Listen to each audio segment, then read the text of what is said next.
Meu queridíssimo irmão, minha queridíssima irmã, a paz de Jesus, o amor de Maria esteja em vossos corações, da qual foste chamados a ser um povo santo no Senhor, graça e paz da parte de nosso Senhor e Salvador Jesus Cristo. Salve Maria Imaculada, sempre virgem. Estamos nós aqui para mais um vídeo, né? Por este canal, desde já pedindo a você, se inscreva nesse canal. Vale salientar sempre que você dá o joinha, tem que assistir o vídeo completo, senão o YouTube não reconhece teu joinha mais. Vamos dar um joinha para que essas catequeses, para que esses terços de cura e libertação possam chegar a mais pessoas. Cada joinha que você dá, o YouTube vai espalhando para mais pessoas. Chega a mais pessoas. O YouTube está reconhecendo que você, não é, está sendo útil para você esses vídeos. E hoje, meu querido irmão, nós vamos trazer nesse vídeo a importância de ser um católico convertido. Irmão, o que é isso? Pois é, amado. A importância de sermos católicos convertidos, católicos que andam na linha doutrinária da Igreja de Nosso Senhor e Salvador Jesus Cristo. Assim como andaram os apóstolos que foram doutrinados, os apóstolos que foram as cabeças da igreja. Quando nós reparamos para o capítulo 12 de Apocalipse, para a imagem da Imaculada que aparece no verso 1, na sua cabeça tem uma coroa com 12 estrelas. Essas 12 estrelas está representando os 12 apóstolos, da qual o Senhor colocou sua doutrina.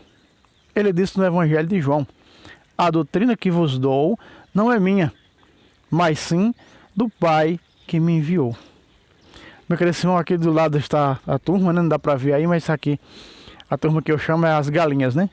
Que essa tela aqui é aqui a casinha deles. E aqui desse lado também, que dá para ver um pouco aqui a parte que nós chamamos aqui de chiqueiro. Então qualquer coisa, se o galo começar a cantar aqui, mas acho que não atrapalha um pouco, porque depois do microfone ficou bem melhor, porque não pega o som ao redor. Foca apenas naquilo que eu estou, não é, trazendo. Vamos ver que maravilha quando nós olhamos para a Sagrada Escritura, quando a Sagrada Escritura vai narrar a beleza de um cristão, de um católico convertido. O que é um católico convertido? Um católico que abandona as coisas do mundo e que vai viver santamente, retamente aquilo que ensinou e que doutrinou Jesus através da sua igreja.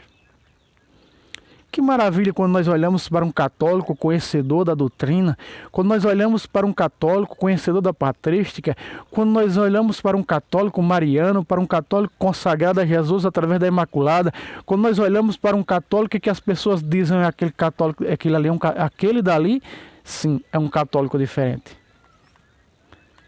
A Sagrada Escritura, no capítulo 7 de Mateus, diz que as árvores são conhecidas pelos seus frutos. Quando nós olhamos para um católico convertido e olhamos e vemos as suas obras, ali nós estamos vendo a face de Cristo. Eis que estou convosco até a consumação dos séculos. Capítulo 28 de Mateus. Então, meu querido irmão, que alegria, diz o salmista, é para os irmãos estar em unidade. A igreja, ela mantém essa unidade.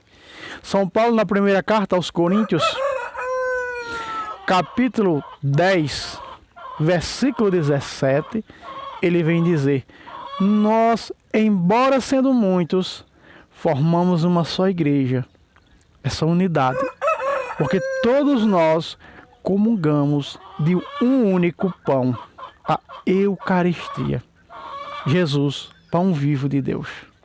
Meu querido irmão, repare que essa unidade da igreja faz com que todos nós sejamos um. Veja, o apóstolo São Paulo diz: nós, embora sendo muitos, formamos um só corpo. A igreja é una no governo? Sim. A igreja é una na doutrina? Sim. A igreja é una no ensinamento? Sim. O que hoje aqui no Brasil, na missa, vai ser proclamado no Evangelho, é no Japão, é na Coreia do Sul, é na Índia, é na Síria.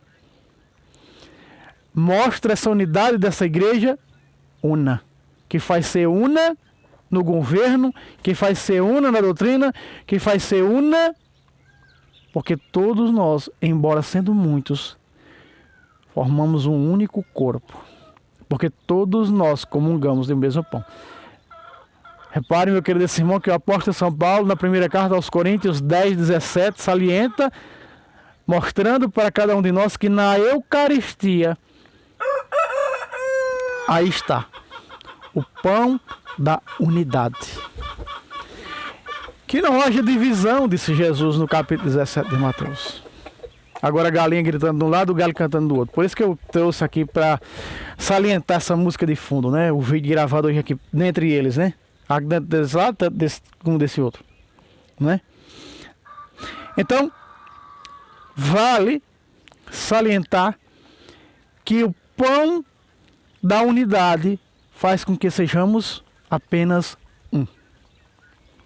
Um único corpo com muitos membros. Meu querido irmão, Jesus disse na oração sacerdotal ao Pai: Pai, que eles sejam um. E a Eucaristia faz com que sejamos um. Na Eucaristia. Desde dos primeiros sacramentos da iniciação cristã, a começar pelo batismo. Logo, quando nós olhamos para o Evangelho de São João, capítulo 3, repare o que Jesus diz para Nicodemos. Em verdade te digo, quem não renascer da água e do Espírito, não poderá ver o reino de Deus. Já a começar por este batismo, esse batismo que faz com que nós renascemos para o reino, renascemos para o céu, as três virtudes, as três razões teológicas do batismo. Esse batismo nos torna filhos de Deus, esse batismo nos dá o Espírito Santo, e esse batismo, o céu se abre para nós. Muito bem, mas não fica apenas aí. Porque Jesus disse no capítulo 28, segundo São Mateus, versículo 19. Ele disse à sua igreja: Ide por todo o mundo e fazei discípulos de todas as nações. De que maneira fazer discípulos? Batizando-os em nome do Pai, do Filho e do Espírito Santo. Repare que o batismo, ele faz com que nos tornemos discípulos de Jesus. Veja a importância de um dos sacramentos da iniciação cristã, o batismo, nos dá para que nós sejamos novas criaturas, filhos de Deus. O Espírito Santo está em nós. O céu se abre para nós. E vale salientar, quando nós olhamos para um católico convertido, adorador de Jesus na Eucaristia, uma pessoa eucaristizada, que conhece e que sabe a importância do santo sacrifício, a Santa Missa. Quando nós olhamos para uma pessoa assim, como a árvore é conhecida pelos frutos, e vemos os seus frutos, o nosso coração, num bom sentido, se orgulha daquele cristão, se orgulha daquele católico. Um católico conhecedor, versado nas Escrituras, conhecedor da verdade, que conhece a verdade, que doutrina outras pessoas com amor e com paciência. Que maravilha, amados, quando nós olhamos para um católico que vive a santidade, e você sente a santidade que ele vive, porque a luz está chegando perto de você, e quando chega perto de você é como que uma luz se acende. E que denuncia o pecado. Não há nada inigualável. É uma grande virtude, com um grande amor com que o Senhor trabalhou na vida desta pessoa. Olha o que diz 2 Coríntios capítulo 5, versículo 17. Aquele que está em Cristo é uma nova criatura. Passou o que era velho, eis que tudo se fez novo. Quando nós olhamos para alguém que verdadeiramente é massa nova, para uma pessoa que vive radicalmente a sua fé e que põe em movimento, o nosso coração se alegra. Porque você olha e diz, eu estou em casa. Porque você olha e diz, verdadeiramente, o apóstolo São Paulo estava certo. Nós, embora sendo muitos, formamos um só corpo, uma só igreja, porque a fração do pão nos faz ser um. Pai, que eles sejam um, como eu e tu somos um. Olha aí. Então, nós pertencemos a um único corpo, uma única igreja, fundada, edificada sobre a rocha, sobre a pedra, Pedro. E que maravilha quando nós olhamos, quando nós debruçamos na Sagrada Escritura, ou como nós olhamos para os apologetas, para os teólogos, não é? Para os exegetas, a maravilha de conhecer.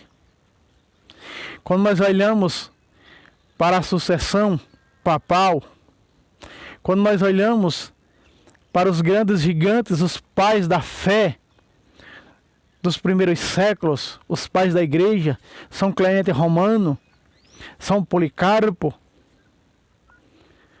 Quando nós olhamos para esses gigantes, São João Crisóstomo, quando nós olhamos para esses espelhos, São Antipas, que foi cozinhado vivo em um caldeirão onde era oferecido sacrifício aos deuses, por não adorar os deuses pagãos. São Antipas foi cozinhado vivo em um caldeirão onde cozinhavam bois em sacrifício a demônios.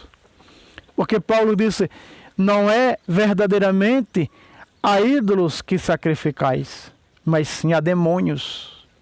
No próprio capítulo 10 de 1 Coríntios, a partir do versículo 21. Não podeis servir a dois senhores, disse Jesus. Paulo diz, não podeis servir a dois altares. O altar do Senhor, da Eucaristia, que ele vem dizendo nos versículos 17 em diante, e o altar dos demônios. Não podeis beber do cálice do Senhor, o sangue de Jesus vivo e presente na Eucaristia, e do cálice dos demônios. Como é bonito quando nós vemos um cristão católico que não se mistura com essa salada religiosa que se é apresentada hoje neste mundo.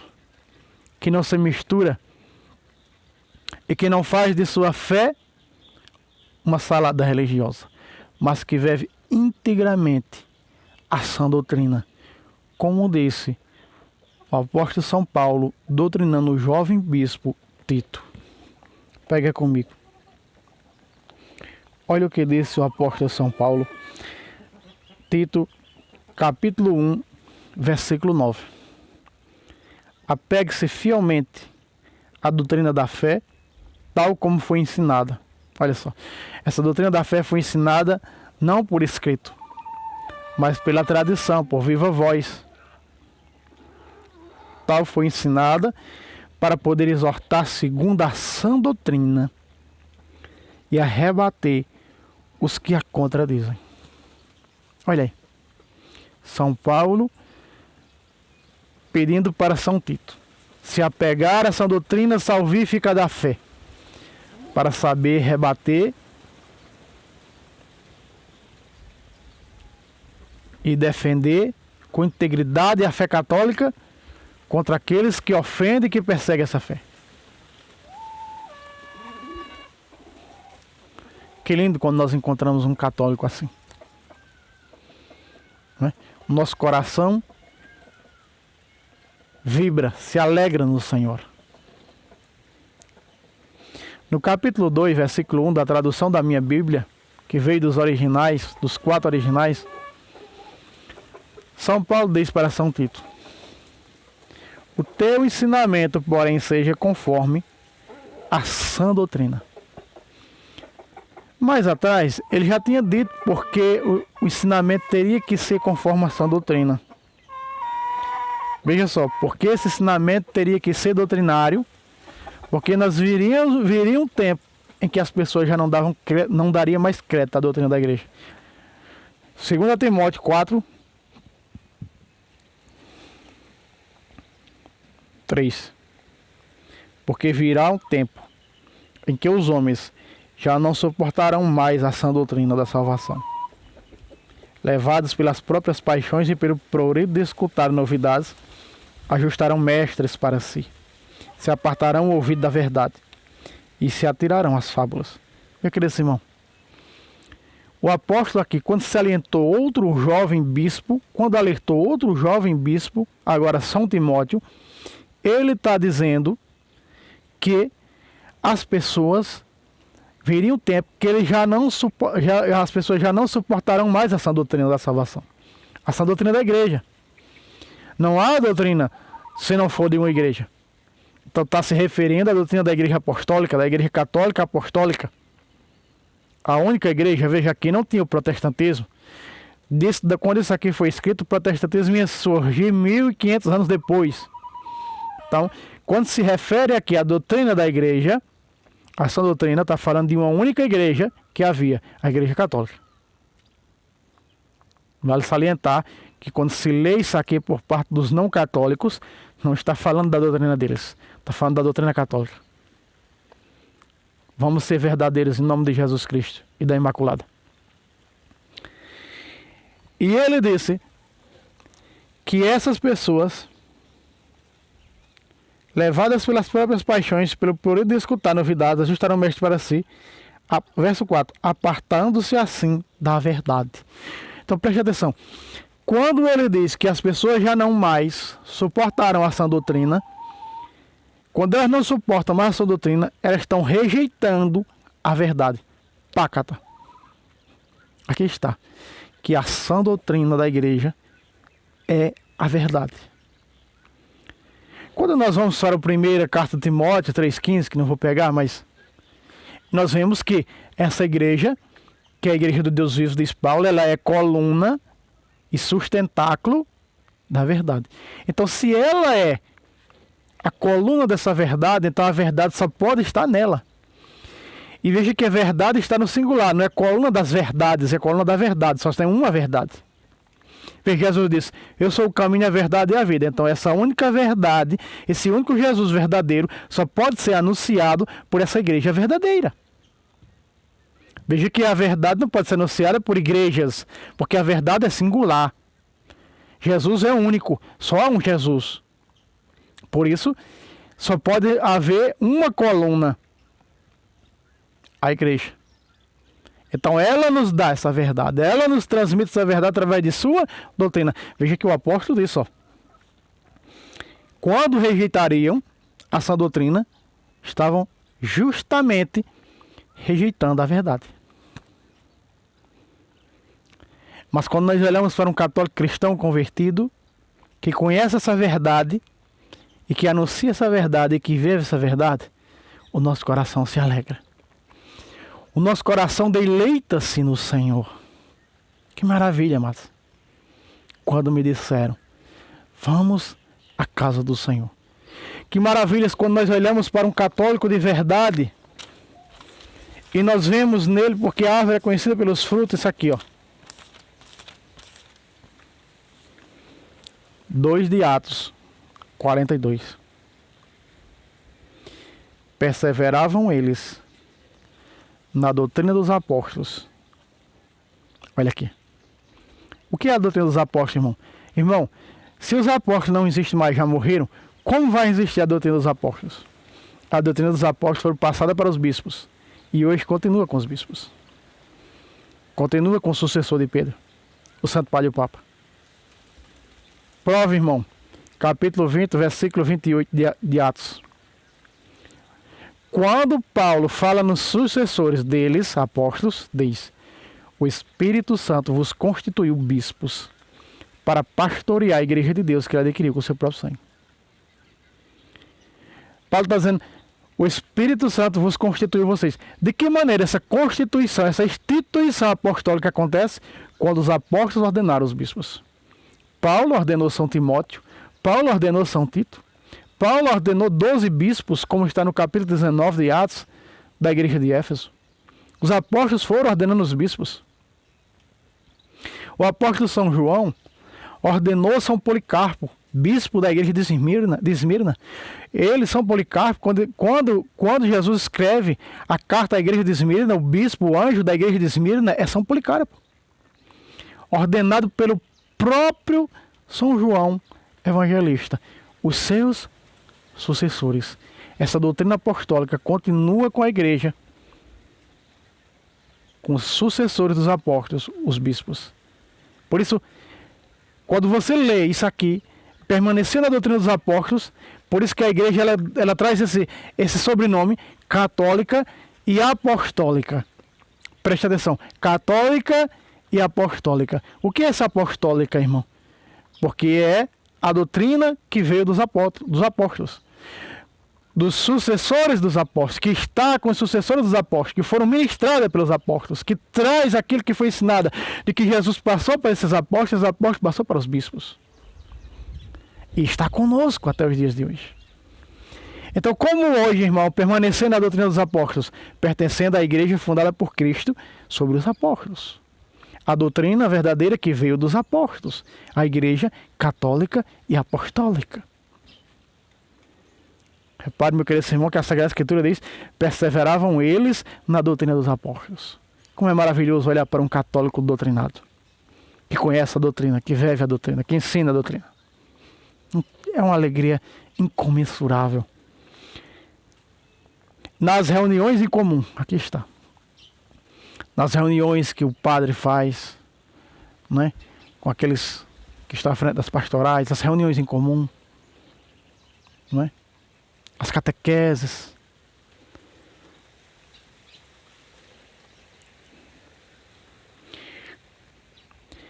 Na fração do pão, veja, na Eucaristia. Aqui está. Que mostra as características de um católico verdadeiro, de um cristão católico que vive verdadeiramente aquilo que ensina a igreja de Jesus Cristo. Quem vos ouve, a mim ouve. Não tem preço, não tem dinheiro, não tem ouro, não tem prata que pague um cristão católico de valor. E nas orações, aqui está. Permanece na doutrina dos apóstolos, na Igreja Católica Apostólica Romana. As reuniões em comum, na celebração da missa e nas orações. Por aqui eu paro. Conhece a centralidade de sua fé, a Eucaristia. Quem come da minha carne e bebe meu sangue tem a vida eterna. Vou ressuscitá-lo no último dia. Aqui está, meu querido Simão. Aprenda com o catequista. Eu trago dando essas pinceladas de como mostrar, de como vivenciar, de como ver. Como diz uma irmã minha de missão, um católico de origem. Ela sempre diz assim: aí é de origem, né? Quando alguma foto, alguma coisa, ela diz: aqui é de origem. Então nós vemos um verdadeiro católico, vamos dizer assim, o católico original. Ele tem um diferencial extraordinário, sobrenatural. É diferente dos demais. Não é católico do mundo, que é um pé na igreja e outro no mundo, católico Raimundos, vamos dizer assim. Nada contra quem tem o nome de Raimundos, traz esse nome, mas católico Raimundo, um pé na igreja e outro no mundo. Vamos ser católicos de verdade, católico original, católico de origem, cristão verdadeiro. Deus abençoe vocês e até o próximo vídeo. Se Deus quiser, salve Roma, salve Maria Imaculada, sempre virgem.